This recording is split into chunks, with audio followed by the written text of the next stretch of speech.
to apply sanctions against William Ruto as a person so that he can be brought to order. So I found a member of parliament from Mandera there in parliament, making a lot of noise, saying that I'm against the people of Mandera. I have nothing against the people of Mandera, and he should not drag the people of Mandera into the challenges William Ruto is facing with the American people. Nowhere did anybody say that the people of Mandera have committed any crime against anybody. What we said is that the Americans are saying William Ruto met some bad people in Mandera. If you meet bad people in Mandera, it does not mean that the people of Mandera are party to the meeting that you had. So I also saw the senator trying to say that we have a problem with the Somali community because we are asking that William Ruto be held to account. Nobody has any problem against any community.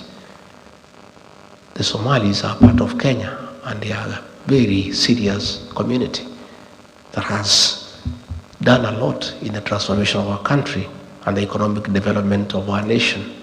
They are very serious drivers of our economy. They are very aggressive in business. So the senator of Mandera, don't drag the Somali community into the challenges facing William Ruto. It's William Ruto who is being told to account by the Americans for his activities with the terrorist organizations. The people of Mandera, the Somali community, are innocent and have nothing to do with it. And by the way, I want to tell the politicians there in northern Kenya, if you want to defend William Ruto, defend him. But don't try to create a wedge between us and the Somali community, because we have nothing against them. They are part of Kenya, and they too are telling us they are suffering just like the rest of Kenyans. And doesn't mean because Aden Duale is eating, the Somali community are eating. They are also complaining of marginalization. They are complaining of bad economic times. In fact, the Somali community, more than any other, has really borne the brunt of extrajudicial killings and forced disappearances for a long time.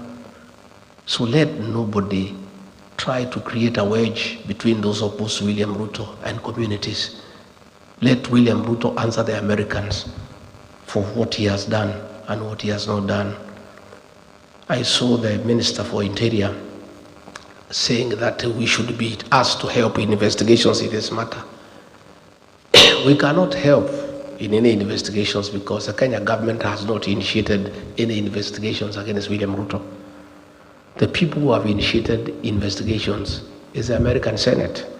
So if there is need for us to help in investigations, we'll help the American Senate, not the Kenya government, because the Kenya government has not initiated any investigation. Number two, the Kenyan government cannot investigate William Ruto because those policemen work under him. And all the things he is doing of killing people and abducting people, he is doing with the very police. So there is nobody stupid enough to go and report William Ruto to the Kenyan police. Nothing will be done against it. So whoever sees, please don't sell fear to us. You know we cannot buy. In any case, it is the same CS who said that when 5 chiefs were abducted by Al-Shabaab, he said that they will go into negotiation with the Al-Shabaab to have them released. How can you negotiate with people you do not know? And since they were released after negotiations, the CS Interior knows much more than anybody else on who are the leaders of Al-Shabaab, because he said publicly that he'll initiate negotiations for the release of the 5 chiefs who were abducted. The 5 chiefs were released after successful negotiations with Al-Shabaab. So the CS Interior knows whom he negotiated with. So if he wants information as who are the leaders of Al-Shabaab, he is in a better position to tell the people of Kenya and the world and the Americans, because he has already had business with them that has been successful. So please, the Americans have asked the questions. I'm not the one who has asked. If I'm required to help, the things I know on the issues in Sudan, the dealings with RSF, I'm ready to help. But the Americans, not the Kenyan government, because the Kenyan government has not raised any issue. they are comfortable with what is happening. And you know, I see people threatening other people. I've seen that fellow called Soprano issuing a lot of threats every day. Oh, mimi ni fire, mimi ni noma. Oh, don't push me around. I want to tell Soprano to take time to read Duale's Feinka. In one of his greatest works, he says, a tiger does not proclaim its tigerhood. It pounces. So, if you are what you say you are, act. Don't keep on threatening. You know, that's what Ole Seinka says. A tiger does not proclaim its tigerhood. It pounces. So please spare those threats for other characters.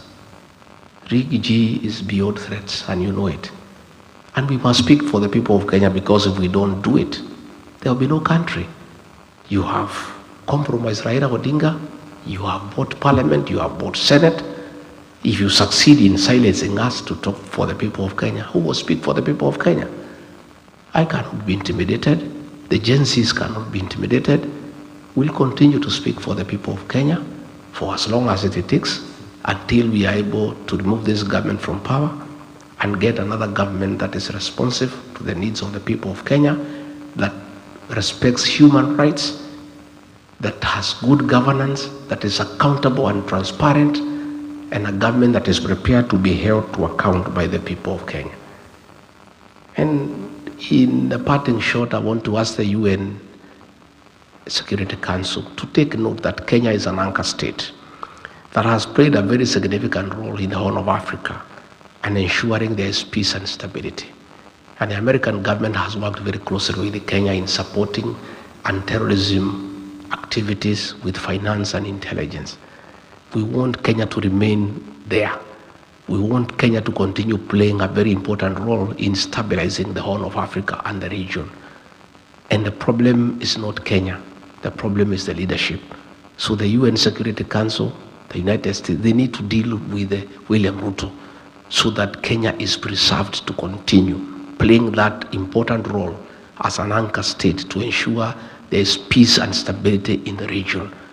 But when we get a reckless leader who is interfering with the affairs of the neighboring countries and working with those opposed to those governments, that is why Kenya's name is being cast in bad light.